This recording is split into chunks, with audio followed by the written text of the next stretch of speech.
भयंकर बाढ़ का दृश्य। मनुष्य आदिकाल से ही पृथ्वी के साथ संघर्ष करता आया है तथा आज भी कर रहा है। अपनी बौद्धिक क्षमता के कारण उसे अनेक क्षेत्रों में सफलता भी मिली है तथा प्रकृति पर उसका अधिकार है, परंतु प्रकृति पर पूर्ण विजय प्राप्त करने का सपना वह कभी पूरा नहीं कर पाया। यह संभव भी नहीं है, क्योंकि प्रकृति अजेय है। प्रकृति के अनेक रहस्य मानव की समझ से बाहर है। प्रकृति की लीला भी अद्भुत एवं विस्मयकारी है।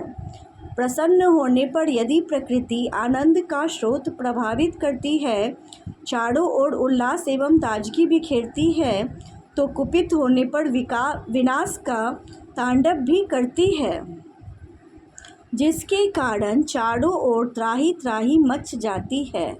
बाढ़ भी प्रकृति का ऐसा ही प्रकोप है जो मानो प्रकृति के क्रोध का परिचायक है। बाढ़ अपने पर अपनी उपलब्धियों पर गर्व करने वाला मानव कुछ नहीं कर पाता तथा मूक दर्शक बनकर प्रकृति की विनाश लीला को विवशता पूर्ण नेत्रों से निहारता रहता है। मुझे आज भी वह भयानक दिन याद है जब मैंने बाढ़ का भयानक दृश्य देखा था। कई दिनों से तेज वर्षा हो रही थी, जिसके कारण चारों ओर जल ही जल दिखाई दे रहा था। अचानक यह सुना कि यमुना का पानी खतरे के निशान से ऊपर चढ़ गया है तथा गांव से कुछ ही दूर पर है। पूरे गांव में हाहाकार मच गया। लोग अपना अपना सामान लेकर सुरक्षित स्थानों की ओर भागने लगे। धनी लोग तो अपने वाहनों से आसपास के गांवों में चले गए, मगर निर्धन परिवारों को गांव के बाहर एक टीले पर ही शरण लेनी पड़ी। देखते ही देखते यमुना का पानी गांव में भरने लगा। पानी का प्रभाव बहुत तेज था। उसमें पेड़ पौधे बह बहकर आ रहे थे। लोगों के घरों में पानी भर गया। लोगों का सामान पानी में बह बहकर बाहर आ गया। लोग अपने सामान की दुर्दशा को देखकर चित्कार कर उठे। कुछ लोग अपने मकानों की छत पर इस आशा में बैठे रहे कि जल्द ही बाढ़ का पानी उतर जाएगा और वे नीचे उतर आएंगे, मगर पानी तो बढ़ता ही जा रहा था। कुछ पशु भी पानी में बह गए। बाढ़ भयंकर विनाश लीला ढा रही थी। धीरे धीरे कच्चे मकान भी गिरने शुरू हो गए। चारों ओर जल ही जल दिखाई दे रहा था। लोग भूखे प्यासे थे। कुछ टीले पर बैठे कातर नेत्रों से प्रकृति की विनाश लीला को निहार रहे थे, तो कुछ महत्व अश्रुपूर्ण नेत्रों से भगवान से प्रार्थना कर रहे थे। पानी के तेज बहाव के कारण किसी की हिम्मत नहीं हो रही थी कि वे अपने सामान की रक्षा कर सकें। जिस सामान को बनाने में उन्हें परिश्रम से कमाई धनराशि खर्च की थी, आज वही पानी की भेंट चढ़ चुका था।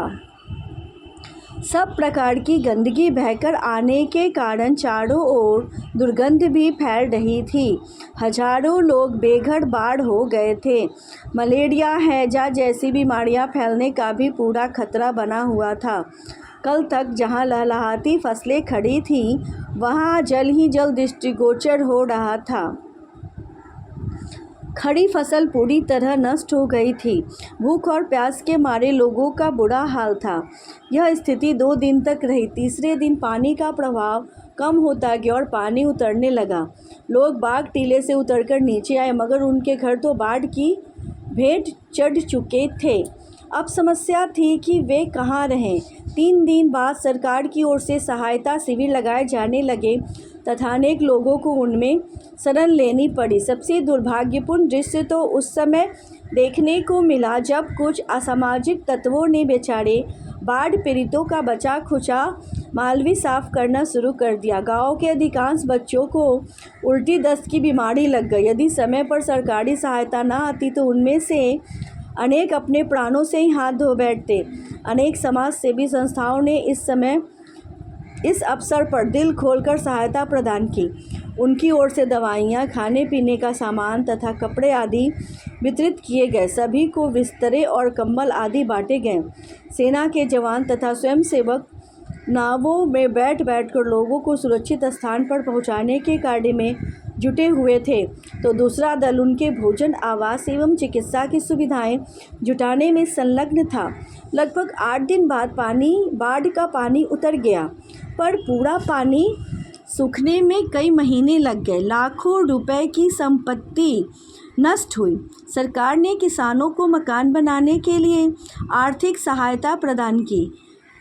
मैं बाढ़ के इस दृश्य को कभी नहीं भूल पाऊंगी।